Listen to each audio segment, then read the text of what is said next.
Bienvenue dans la chaîne Habasho, la première chaîne spécialisée dans le diamant brut. En vous inscrivant dans la chaîne Habasho, vous allez apprendre à reconnaître le vrai diamant brut d'un faux. Et pour arriver à cela, on va apprendre ensemble les propriétés physiques et chimiques du diamant. On va voir la ténacité, la dureté, la densité, le clivage, la cassure, la morphologie ou forme cristalline du diamant brut, les couleurs du diamant brut, la couleur du trait ou le trait ou trace, la transparence, l'éclat, l'effervescence, la solubilité, la magnétisme, la radioactivité, la conductivité et la couleur de prime d'abord, la couleur d'une pierre est la caractéristique qui nous saute aux yeux. C'est le cas de le dire. Pourtant, même s'il est facile d'apprécier une couleur, ceci peut porter à confusion tant certaines variétés minérales sont chromatiquement similaires. De plus, une même variété minérale peut posséder plusieurs couleurs. La couleur n'est pas restituée physiquement de la même manière pour toutes les espèces. On distingue 4 grands groupes de minéraux. Achromatique, il s'agit de minéraux incolores.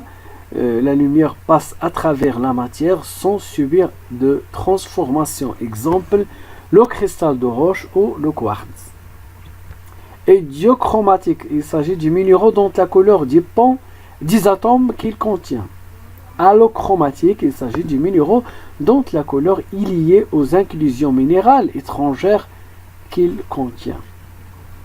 Pseudochromatique, ce sont des interactions physiques et chimiques au sein du minéral qui engendrent des phénomènes de réflexion, d'interférence et de réfraction avec la lumière. Ceci provoque divers effets lumineux et chromatiques.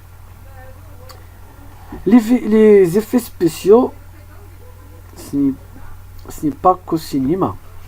Un mot à propre du groupe de minéraux pseudochromatiques.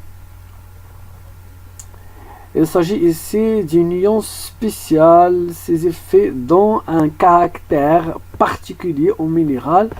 Ce phénomène optique sont l'iridescence ou adolarescence, reflets lumineux colorés qui changent selon l'angle de vision. Exemple, pierre de lune. Labradorite.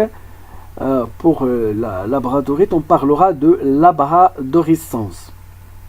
L'aventurescence, c'est l'effet de scintillement provoqué par l'inclusion de pillettes, exemple pierre de soleil, l'épidolite. L'opalescence, l'effet blanc, liteux, causé par la réflexion de la lumière interne typique de l'opale.